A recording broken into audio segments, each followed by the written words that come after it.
கொரோனாவிலிருந்து மீள break the chain. நோய் தொடருக்கு தடை கொடுப்போம், கொரோனாவிற்கு விடை கொடுப்போம்.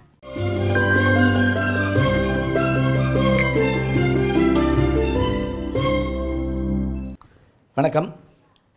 வாசிப்போம் வாருங்கள். வாசித்து பார்த்தா எத்தனை சந்தோஷம் தெரியுமா உலகத்தில். இப்போ பாருங்கள், நான் சில விஷயங்கள் சொல்கிறேன், கேட்டு அசந்து போவீங்க. எல்லா உயிரினங்களுக்கும் இந்த வாய்ப்பு இருக்கா? இல்லை. சரி, மனித உயிருக்கு மட்டுமே கிடைத்த வாய்ப்பு. மனித உயிரினத்துலேயும் எல்லாராலையும் படிக்க முடியுமா? இல்லை. இந்த உலகில் பலருக்கு அந்த வாய்ப்பு கிடைக்காமல் போய்விட்டது. அப்படி இருக்கையில் வாசிக்கின்ற அந்த வாய்ப்பை பெற்ற நாம் எப்படி வாசிக்க வேண்டும்? வாசிப்பதனால் என்ன பெருமை, என்ன பயன்பாடு? அதுவும் இப்படிப்பட்ட சூழலில் என்ன செய்கிறதுங்க? ஒன்றுமே செய்ய முடியல, ஒரு வேலையும் இல்லாமல் இருக்கேன், வருமானம் இல்லாமல் இருக்கேன், எல்லாமே சொல்கிறோம் இல்லையா? இப்படிப்பட்ட நேரங்களில் தான் நாம் மனோதைரியத்தை உருவாக்கி கொள்வதற்கு வாசிப்பை ஒரு சுவாசிப்பாக வைத்துக்கொள்ள வேண்டும். நான் அமெரிக்காவுக்கு ஒரு முறை ஃப்ளோரிடா போயிட்டு நியூ ஜெர்சிக்கு வந்துக்கிட்டு இருந்தேன். அப்போ அங்கே இருக்கிற உள்நாட்டு விமானத்தில் பயணப்பட்டேன். கொஞ்சம் பேர் தான் இருந்தாங்க. என் பக்கத்தில் ஒருத்தர், ஒரு முதியவர் உட்கார்ந்துருந்தார். நானும் அவர் தான் பக்கத்தில் உட்காந்துருக்கோம். அவர், நீங்கள் எங்கேருந்து வரீங்கன்னாரு. நான் இந்தியான்னு சொன்னேன். அப்போ ரொம்ப மகிழ்ச்சியாக கை கொடுத்தாரு. அப்புறம் அவர் கையில் பெரிய புத்தகம் வச்சுருந்தார். அந்த எழுத்துக்களை நான் இது வரைக்கும் பார்த்ததே இல்லை. இது என்ன லாங்குவேஜ், இது என்ன மொழின்னு கேட்டேன். திஸ் இஸ் ஹீப்ரு அப்படின்னாரு. இது ஹீப்ரு மொழி, அதனுடைய கிளை மொழி தான் இயேசுநாதர் பேசிய அராமிக். எனக்கு என்ன தெரியுமா கலக்கம் இருந்தது? எனக்கு அந்த மொழியை பார்த்து அன்றைக்கி தான் பார்க்குறேன். மொழியே பார்த்ததில்லை நான், அந்த மொழியை. அதை படிக்க முடியலையேங்கிற ஒரு கவலை எனக்கு வந்தது. மொழி, தமிழ் மொழி நான் படிச்சிடுறேன், ஆங்கிலம் நான் படிச்சிடுறேன், எனக்கு 2 தான் தெரியும்.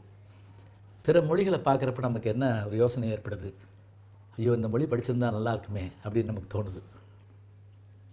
அதே போல் அவர் கதையாக சொல்லிட்டு வர கேட்க கேட்க கேட்க எனக்கு வியப்பு மேலிட்டது.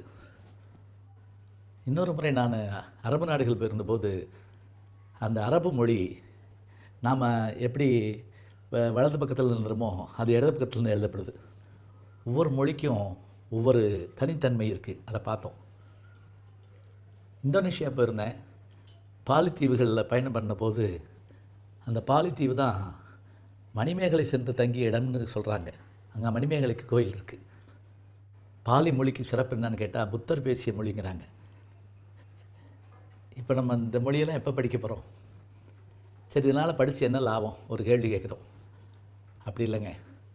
ஒரு பறவை பற்றி தெரிந்து கொள்ள வேண்டுமென்றால் அந்த பறவையினுடைய வரலாற்றை அறிந்தவர்கள் மூலமாக நாம் தெரிந்து கொள்ள வேண்டும். ஆர்மித்தாலஜி என்பது பறவையியல் பற்றிய படிப்பு. சலீம் அலி என்பவர் சிட்டுக்குருவியின் வீழ்ச்சின்னு எழுதியிருக்கிறார். சிட்டுக்குருவிக்கு எத்தனை திறமைகள் இருக்குது. அது எப்படி காலையில் புறப்பட்டு போயிட்டு திரும்ப மாலையில் தன்னுடைய கூட்டுக்கு வருது?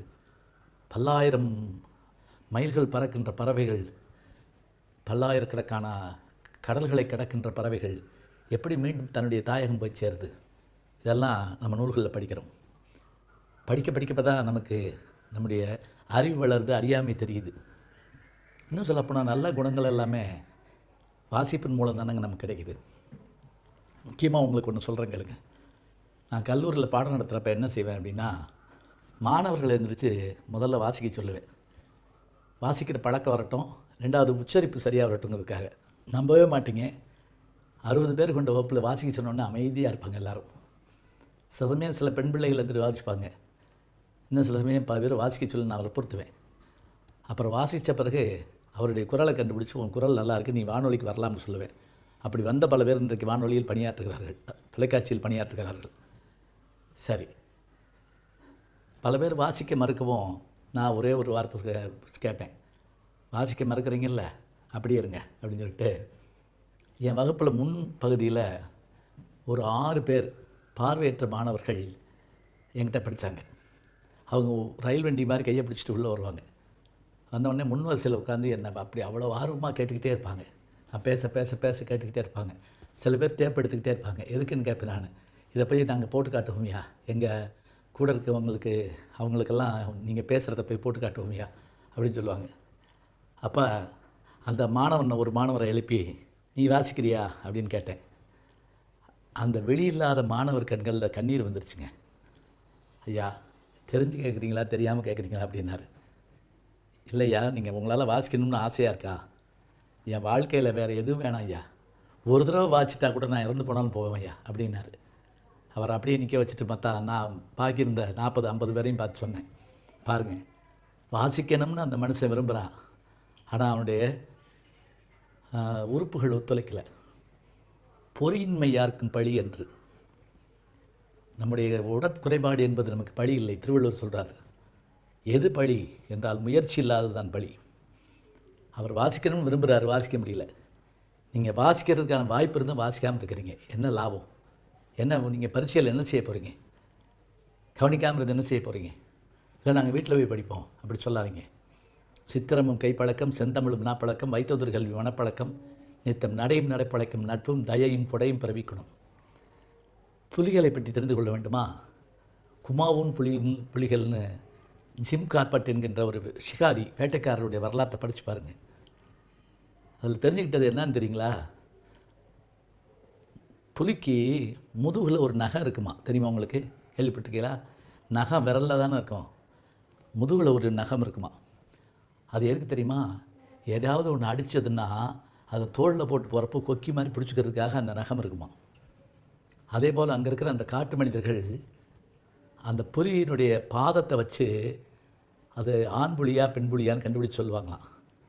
அதில் அவர் எழுதுகிறார், ஜிம் கார்பெட் எழுதுகிறாரு, நடந்து போன புலியின் பாதத்தை வைத்து பார்த்தபோது எனக்கு ஒன்று தெரிந்தது, அது பெண் புலி, அதுவும் வயிற்றிலே கருவை உடையதாக இருக்கிறது அந்த புலி, எனவே கால் சாய்த்து நடந்திருக்கிறது என்று எழுதுகிறார். எல்லாவற்றையும் தெரிந்து கொள்ள வேண்டுங்க. ஏன்னா ஒரு முறை பூமிக்கு வர்றோம். இந்த ஒரு முறை நம்ம கிடைக்கிற வாழ்க்கையில் நாம் ஆயிரக்கணக்கான விஷயங்களை தெரிந்து கொள்ள வேண்டும். நல்ல குணங்களையும் நல்ல வாழ்க்கையையும் நல்ல வரலாறுகளையும் நல்ல செய்திகளையும் நாம் தெரிந்து கொள்ள வேண்டும் என்றால் எல்லாருக்கும் வாய்ப்பு கிடைக்குமா? உலகப் பயணம் பண்ண எல்லாராலையும் முடியுமா? உட்கார்ந்த இடத்தில் உலகப் பயணம் பண்ண வேண்டுமென்றால் புத்தகத்தால் மட்டும் முடியுங்க. இப்படி பிரட்டினீங்கன்னா லண்டன், இப்படி பிரட்டினீங்கன்னா அமெரிக்கா, இப்படி பிரட்டினீங்கன்னா ஆஸ்திரேலியா என்று இருந்தால் எல்லாவற்றையும் நாம் தெரிந்து கொள்ளலாம். வாசிப்பை தொடருங்கள், அது உயிருக்கான உத்தரவாதம். நல்ல வாசிப்புத்தான் வாழ்க்கையினுடைய ஆயுளை நீட்டிக்கும்.